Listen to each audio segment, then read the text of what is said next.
I think maybe over the past few weeks, as we've been diving into this and exploring these things and talking about these things, the competitor's gotten a bit of a bad rap, right? Like, "Oh, that's the bad coach. That's the, the not savvy The coach." And transactional coach. yeah, and that is not the case. You can be transactional in any of the personalities. You can also be transformational in any of these personalities with any of these tools. And so we just want to highlight what does at one end of the spectrum, what does transformational look like when you're completely leaning into your gifts as a competitor? And what does transactional look like when you're getting away from the heart of competitiveness? So what is a competitor on the positive side? I love this and I believe it. I'm going to read it because we wrote it down beforehand. The competitor is the coach who believes in hard work so deeply that they refuse to let players settle for less than their best. That's what the competitor is. I've seen, and I'll shout out to my friend Phil Beckner, who Phil, give me a call, man. We haven't talked in a while. Phil is known as a skills trainer, and so when you think of a skills trainer, a pro skills trainer, you don't think of competitor. You think more teacher. You think more guru. But Phil is a competitor first. And what makes him an amazing skills trainer is it doesn't matter who the player is. If it's a fifth grader or Damian Lillard, multi-time all-star, he refuses to let any player step into the gym with him and give less than their absolute best effort. He brings that fiery competitiveness to skills training. And that's why players love working with them because they work harder. And that's what also when we said in the intro, like competitiveness can be fast fuel. The moment anybody steps into the gym with a competitor, they change. It's fast fuel. Like they immediately are better. They didn't become a better shooter or ball handler. They didn't learn anything else about the game, but they are better just because they're giving more effort and energy to the task. And that's what a competitor demands across the board in everything. Now, it can also be poison because it can become addictive to players. They become addicted to the coach's competitive energy. And so when the coach isn't in the gym with them or the coach isn't bringing the energy that day, then the player has nothing of their own to give.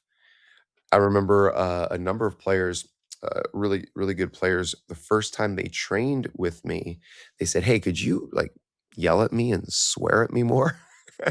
And I said, "Why?" Yes, I can. I can, but why? And they're like, "Because I need that. I need that to go harder."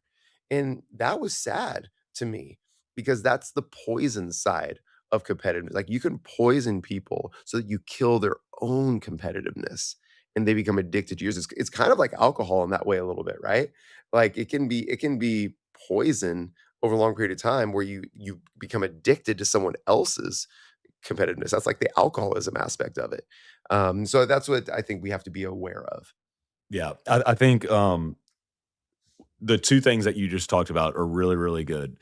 The first one was, really around high standards, right? Like, what does Phil do really well, whether he's teaching a team or working out a 5th grader or Damian Lillard, he's gonna hold really, really high standards, which I think competitors naturally do because they're just competing for every area, whether it's a player's performance or whether how they show up in the gym, what they're doing pre-practice, like, they're just always looking to win even in practice, outside of games. And then the second thing is one of the drawbacks is what I hear you saying is maybe it's you're almost too coach led, where Mhm. I think any team is going to take on the personality of their coach. Well, if you're the competitor coach, your team's going to have an edge to you, which is awesome. But if they need you to give them that edge, Mhm. then there could be a problem where, hey, we're relying on it. We're not self starters, we're not holding ourselves accountable, like me holding me accountable, but I'm also not holding Tyler accountable because I know coach is going to be on him. I know Tom Izzo is not going to let him get away with that. So I don't have to do that. So I think though, yeah, it's good to identify the drawbacks because all of these personalities have their strengths, but then there's also some blind spots that you have to be aware of. And definitely that coach led one would be one. I think another one too is it can just kinda wear on you. Like you mentioned the player that, "Hey, can you yell at me a little bit more?" Some Mhm. players don't like that. Some players are Yeah. the opposite. They don't respond to that, and you're just on them, like, all the time. You have your thumb on them 24/7. They just hear you yell. I think at some point they can tune you out. So, and competitor doesn't mean just yelling and screaming, but certainly it could be that. You could raise your voice at practice. Like I'm a little hoarse today because yesterday at practice, I'm like yelling and screaming, but in like a fun way, Mhm.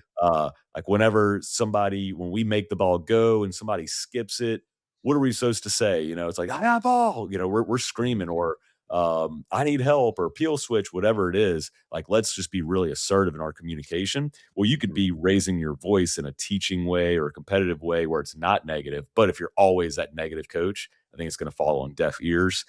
So it could lead to some player burnout a little bit where they just tune you out.